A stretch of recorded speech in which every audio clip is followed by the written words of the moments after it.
اسلام کا پیغام ہی اتحاد اور بھائی چارے کا پیغام ہے، جیسا کہ قرآن پاک میں واضح ہے۔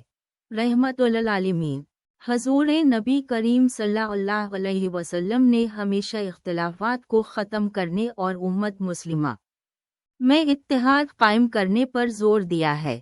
صحابہ کرام رضوان اللہ علیہم اجمعین کے درمیان محبت اور یکجہتی کی مثالیں تاریخ اسلام کا حصہ ہیں۔ غزوہ احد کے بعد حضور صلی اللہ علیہ وسلم نے صحابہ کرام کے زخموں کی خود مرہم پٹی کی۔ یہ اتحاد اور ہمدردی کی بہترین مثال ہے۔ یہی اتحاد اور یکجہتی ہمیں دشمنوں سے بچاتی ہے اور اسلام کی ترقی کا باعث بنتی ہے۔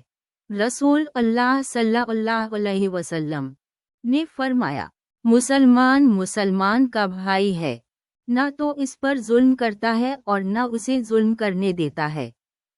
ہمیں آپس کے اختلافات کو بھلا کر ایک دوسرے کا ہاتھ تھام کر اسلام کی سربلندی کے لیے کام کرنا چاہیے۔ یہی اتحاد اور محبت ہمیں اللہ تعالیٰ کے قرب میں لائے گی۔ آئیے ہم سب مل کر نفرت کو مسترد کریں اور اپنی امت کی وحدت اور ترقی کے لیے کام کریں۔